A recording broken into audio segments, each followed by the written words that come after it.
আজকে মোর নতুন একটা ফ্রাই প্যানে সিজনিং করবো, মানে ব্যবহারের উপযোগী করবো। প্রথম পর্যায়ে যেভাবে ব্যবহার করতে হইবে তার এই নতুন রান্না করে আইয়ে চিন্তা করছিলাম পয়লা প্রথমে এই ফ্রাই প্যানটা দিয়ে উদ্বোধন করবো। এবার সময়ের অভাবে আর কি ওইরে নাই, মানে যে কোনো একটা কাজ শুরু করার আগে তো কিন্তু একটু কাজ বাজ আছে, এই যেমন এইটার ব্যবহারের উপযোগী করতে হইবে। আর খুবই স্পেশাল একটা ইফতারি বানামো। আসসালামু আলাইকুম, কেমন আছেন মোর কলিজা আপু ভাইরা? আলহামদুলিল্লাহ মইও ভালো আছি। মোর ভিডিওটা যে জানতে দেখা শুরু করছেন একটা লাইক দিয়ে দেখা শুরু করে দেন। আমি কলো এককালে বেন্টালি বয়স দিতে লইছি, পাশে কিন্তু পাখি ডাকে, আবার ওই যে গুগু ডাকে, মোর দ্বারা কিন্তু বেশ ভালোই লাগতেছে। আর মুই নামাজ পড়ে সিঁড়ি খাইয়ে শুই নে, চিন্তা করছি তা আপুগুলাকে একটু কথা কই ভালো লাগবে এনে, আর ভিডিওতে বয়স দা ওই যে বেয়ানে। আর এখানে কিন্তু মই যে কিছু আগে ভাগে দেখাইতে আছে, এটা হচ্ছে যে মুরগির ব্রয়লার আছে না, এটা হচ্ছে যে ম্যারিনেট করে রাখতে আসি কিছু মশলাপাতি দিয়া। তো এখানে যে মশলাপাতি দিছি এটা আদা রসুন বাটা দিছি, আবার পেঁয়াজ বাটা দিছি, আবার হচ্ছে যে একটু ওই যে লাল মরিচ দিছি, আবার হচ্ছে গরম মশলার গুঁড়া দিছি, গোলমরিচের গুঁড়ো দিছি, আবার হচ্ছে যে সয়া সস দিছি, আর এমনি সস দিছি। আর একটা ডিম দিতে আসি, এরপর একটু আটা দিমু, এই দিয়ে সুন্দর করে ভালো করে মাহাইয়া এরপর হচ্ছে যে কর্নফ্লাওয়ারও দিছি, আর জিরা বাটাও কিন্তু দিছি। তো আমার ঘরে যে মশলাগুলো আছে লইয়েই কিন্তু মুই দিছি সুন্দর করে, কারণ এগুলা দিয়ে মানে আরও দিলে তো অনেক কিছু দেওয়া যায়, কিন্তু মোর হাতের কাছে যা আসলে মুই ওইগুলো দিয়ে মাখাই রাখছি। তো ওটা হয়েছে মুই মাখাইয়ে থুয়ে দিছি, কারণ হয়েছে মাখাই থুয়ে দিলে ভালো হয়, হেলে আর কি মশলাপাতি সব ভিতরে সুন্দর করে ঢোকে আর মাংসটাও সুন্দর সেদ্ধ হয় তাড়াতাড়ি।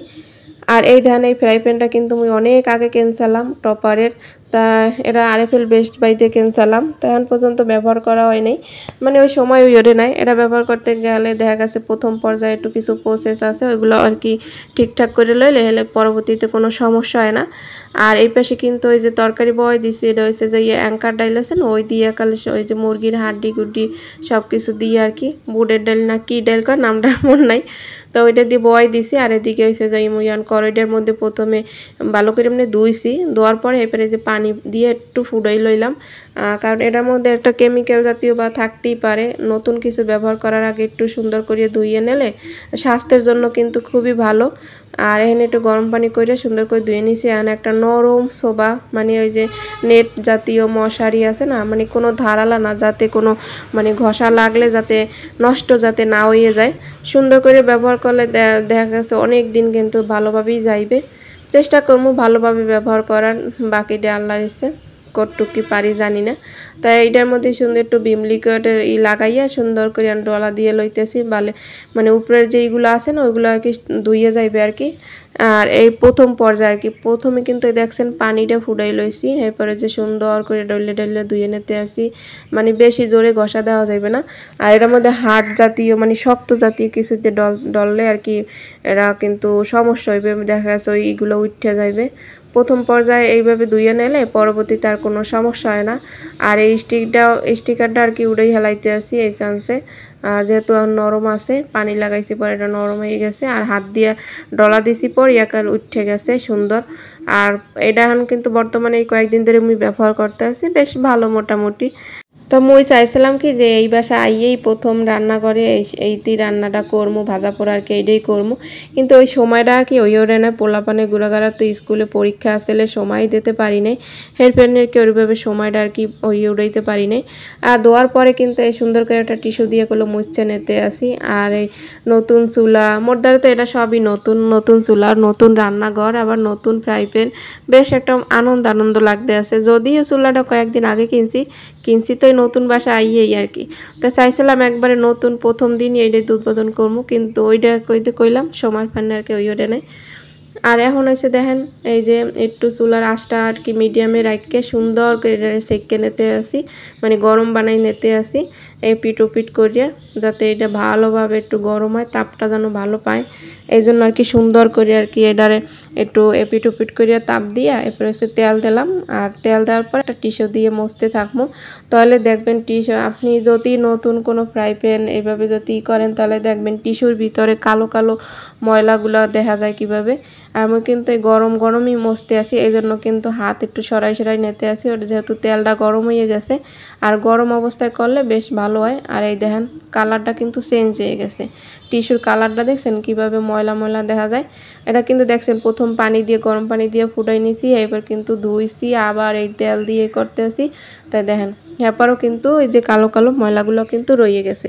এরপর কিন্তু মুই আবার এইটার এই করার পর আবার সুন্দর করে ধুইছি, ধুইয়ে টুইয়ে এই যে রেখে দিয়েছি। এখন কিন্তু ব্যবহার করা যাইবে, কোনো সমস্যা হইবে না। তো আজকে একটা চিন্তা করলাম নতুন ফ্রাই প্যানে আর নতুনভাবে সব কিছু করতে আসি, তো আর একটা ইফতারি আইটেম, স্পেশাল ইফতারি আইটেম তৈরি করি। আর এই পাশে দেখেন দিয়ে অবস্থা কি হয়েছে, মুই এই যে আর্টিফিশিয়াল লতাগুলো রাখছি জানলার লগে, হ্যাঁ বাতাসে একাল মোট থোত মায় পর্যন্ত আইয়ে পড়ে, এত বাতাস চালায় কয়দিন ধরে যা বলার মতো না। পরে এরপর ওগুলো আনতে সরাই সরাই দিই, হ্যাঁ পর বুঝে থোত মার দিকে আইয়ে পড়ে। মেজাজই খারাপ হয়ে গেলে যে থোত মার লাগে লতা বাড়ি খায়, এক পিছিয়ে জোর হালাই দিই, আবার কই না একটু তো ভালো দেখায় হেডফোন আর কি। তো এখানে পোলার চালটা সুন্দর করে কিন্তু ধুয়ে নিতে আসি। আর এটা কিন্তু মগো দেশের পোলার চাল, আর দেশের চাউল সব কিছুই কিন্তু আজকে মোদ্দার ভালো লাগতেছে, কারণ দেশের চাল দিয়ে পোলাও রান্না করবো, এটা খাইতেও কিন্তু বেশ মজাই হইবে। আর এখানে কিন্তু ওই যে কড়াইটা ওই পাশে চুলায় নিয়ে ধুয়ে দিতে আসি, আগে হয়েছে পোলাওটা রান্না করবো। আর এটা কিন্তু আসরের পর হয়েছিল, কারণ এগুলো রান্না করতে তার সময় লাগে না। আর স্পেশাল, কারণ স্পেশালভাবে সব কিছু করতে আসি। আর ইফতারিতে আজকে কোনো ভাজা পোড়া থাকবে না, নিজের মন মতো করে খুবই স্পেশাল একটা ইফতারি আয়োজন করলাম। আর এখানে কিন্তু ওই যে দেখেন একটা ডিম দিয়া একটু লবণে ছিঁড়ে দিয়ে সুন্দর করে একটু বাজিয়ে আর কি জুড়া জুড়া করে নিতে আসি। আর এটা কিন্তু একটা বাড়িতে আর কি ফ্রিজের উপরেই রাখতে আসি। আর এটা মোর মন মতো আর কি, ফ্রাইড রাইস কইতে পারেন, যে যেটা কয় আর কি। কিন্তু ওই হয়েছে কি মোর ঘরে যা আসলে সেই দিয়ে কিন্তু আমি বানাইতেছি। সবসময় আমি এইটাই চিন্তা করি যে কোনো একটা রেসিপি দেখে যা যা উপকরণ হুবহু ওইটাই যে দেওয়া লাগবে এমন কোনো কথা না। আপনার ঘরে যা আছে ওইটা দিয়ে কিন্তু সুন্দর করে একটা রেসিপি বানাইয়া পরিবারের খাওয়াইতে পারবেন, দেখবেন অনেক মজা হয়। এই জন্য কিন্তু কোনো বাড়তি খরচ করা লাগবে না, যে একটা রেসিপি দেখছি হুবহু ওইটাই আর কি আনিয়ে দোকান দিয়ে করা লাগবে। মোর ঘরে যা আসলে আমি ওই দিয়ে কিন্তু রান্না শুরু করে দিছি বিসমিল্লা কইয়া। তো আমি কিন্তু পেঁয়াজের লগে এসে এলাই দারচিনি তেজপাতা দিয়ে একটু ভাজা ভাজা করে এরপর হয়েছে যাইয়া মটরশুঁটি আসলে মোর প্রয়োজন করা, তারপর হয়েছে যাইয়া গাজর আসলে দেখছেন মটর কিছু প্রয়োজন করা থাকলেও কিন্তু অনেক উপকার হয়। এখন কিন্তু পাওয়া যায় এগুলো, কিন্তু পাওয়া গেলে হইবে কি, কিন্তু আনবে কেনা, এই মুহূর্তে আনা সম্ভব না, তাই প্রয়োজন করা আসলে এই জন্য কিন্তু চট জলদি দিয়ে দিতে পারলাম। আর এই যে সুন্দর করে পোলাও চালটা দিয়ে দিছি, আর একটু ভাজা ভাজা করে লবো। পোলাও চাল যত একটু ভাজা ভাজা করা হইবে কিন্তু খাইতে কিন্তু স্বাদটা অনেক ভালো লাগে। এবার পরিমাণ মতো আর কি পানি দিলাম, মই কোনো মাইপে জুইপে দিই না, মোর এখন একটা রাঁধতে রাঁধতে সোহের একটা আইডিয়া হয়ে গেছে আর কি।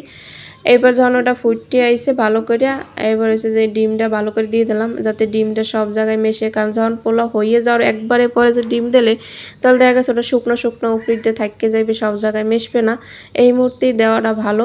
এবার সুন্দর করে ডাক্কে এটা উড়েই রাখবো, ওই পাশে পোলাওটা কিন্তু হয়ে যাবে, এই যে এই পাশে কিন্তু উড়েই রাখছি, একটা সুন্দর করে একটা সেদ্ধ হয়ে যাবে, বেশি নরম হইবে না আবার মানে শক্তও থাকবে না। আর এই যখন ফ্রাই প্যান বসাই দিয়েছি এর মধ্যে ওই যে ম্যারিনেট করে মাংসগুলো রাখলাম ওইগুলো এখন দিয়ে সুন্দর করে বাজিয়ে নেব। আর এটা আজকে কিন্তু খাইতে বেশ অনেক অনেক মজা হয়েছে, মাংস রান্নাটাও যেমন ভিতরে এত সফট হয়েছে, কারণ মুই অনেকক্ষণ আগে এটার মাখাইয়ে রাখিয়ে দিয়েছিলাম, এই জন্য কিন্তু ভিতরে সব মশলা ঢুকছে, তারপরে একটা সফট সফট যে একটা ভাব ওইটা কিন্তু আইছে। তা আজকে মোর নতুন যারা মোর ভিডিওটা দেখতে আসেন, ভিডিওর কোন অংশে যদি একটু ভালো লাগে তাহলে কিন্তু একটু সাবস্ক্রাইব করে পাশে থাকবেন। আমি খুব ভালো লাগা মন্দ লাগা কমেন্ট করে কিন্তু জানাইতে পারেন, যদি খারাপ লাগে সেটাও কমেন্ট করে জানাইবেন, হাতে মুই মানে রাগই না, কারণ কোনো যদি ভুল ত্রুটি থাকে আপনারা যদি ধরাই দেন তাহলে কিন্তু এটা আর মোর জন্য ভালো হয়। আর এটারে কিন্তু সুন্দর করে ওলট পালট করে বাজিয়ে নিতে আসি, আর মোর দ্বারা একটু ভালো লাগতেছে কারণ নতুন ফ্রাই প্যানে রান্না করতে আসি এই জন্য আর কি। তা মোর আপুরা ভাইয়েরা কিন্তু অনেকেই মোর লাইজপু কইছে, কারণ নতুন জিনিস থুয়ে দিলে আবার পরবর্তীতে দেখা গেছে যদি আল্লাহ ব্যবহার করতে না দেয়। আসলে ঠিক কথাই কইছে, কোনো কিছু উড়াই রাখা ঠিক না, নিজে মন মতো করে ব্যবহার করা ভালো। আর এই পাশে দেখছেন পোলাওটা এত ঝরঝর হয়েছে যা বলার মতো না, অনেক সুন্দর হয়েছে, সফট একেবারে। আর এদিক দিয়ে কিন্তু মোর মাংস ভাজাটাও কিন্তু হয়ে গেছে। আর মোর আপু ভাইয়েরা এত সুন্দর সুন্দর কমেন্ট করেন, আমিও কমেন্ট পড়লে মোর কলজের এককালে জুড়াইয়া যায়।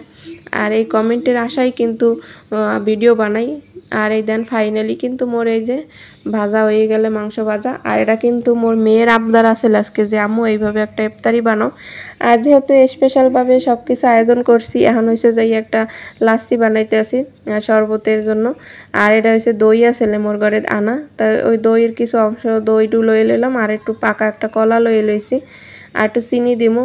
আর বাস এই দিয়ে সুন্দর করে এই যে একটা লাচ্ছি বানিয়ে হেলাম। আর এটা কিন্তু ঠান্ডা পানি দিছি, আগে একটু ব্লেন্ডার করে নিতে আসি। আর স্পেশাল এই লাচ্ছিটা খাইতেও কিন্তু বেশ মজা লাগছে, কারণ মোরা তো আর মানে সব কিছুই বেশি বেশি দেওয়া আছে, বেশি কোনো পানি দিলে কিন্তু মজা লাগে না, অল্প পরিমাণ মতো, কারণ মোরা তো আর মানুষ বেশি না। মানুষ বেশি হলে সব উপকরণ বেশি বেশি লাগবে, অল্প উপকরণেই কিন্তু বেশ ভালো একটা মজাদার নাস্তা হয়ে গেলে আর কি, ইফতারের আইটেমগুলো হয়ে গেলে। আর মাঝে মধ্যে কিন্তু ইফতারের আইটেমগুলো অন্যভাবে করলে কিন্তু বেশ ভালো লাগে, প্রতিদিন তো ভাজা পড়া এটা সেটা খাওয়া পড়ে।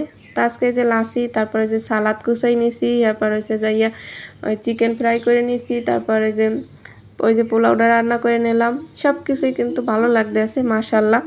অনেক তৃপ্তি সহকারী কিন্তু ইফতারিটা করা হয়েছে, আর মজাও লাগছে। আল্লাহর দ্বারা লাখো শুকরিয়া যে এত সুন্দরভাবে একটা ইফতার আয়োজন করতে পারছি নিজেকে ভাবে, ঘরোয়াভাবে আর কি। মানুষজন নাই, যদিও ফ্যামিলির লোকজন আরও যদি সবাই থাকতে তাহলে কিন্তু অনেক অনেক ভালো হইতে, আর মুখদারে অনেক ভালো লাগবে। আসলে কবে যে সবাই লাগে ইফতারি করতে পারবো নিজেও জানি না, আল্লাহর ইচ্ছা, আল্লাহ যেদিন করাইবে আর কি এদিনই করবো। তা মোর এই ইফতারি আয়োজনটা স্পেশালভাবে এটা কেমন লাগছে, তারপরে যে নতুন ফ্রাই প্যান যে সিজনিং করলাম এটা কেমন লাগছে, এটা কিন্তু সবাই আপনারা কমেন্টে জানাইবেন, কারণ আপনাকে কমেন্ট পড়তে কিন্তু মোর বেশি বেশি ভালো লাগে, কারণ ভিডিও ছাড়ার পর কিন্তু একটা কমেন্টের আশাই থাই। তাই সবাই ভালো থাকবেন, সুস্থ থাকবেন, আল্লাহ হাফেজ, আসসালামু আলাইকুম।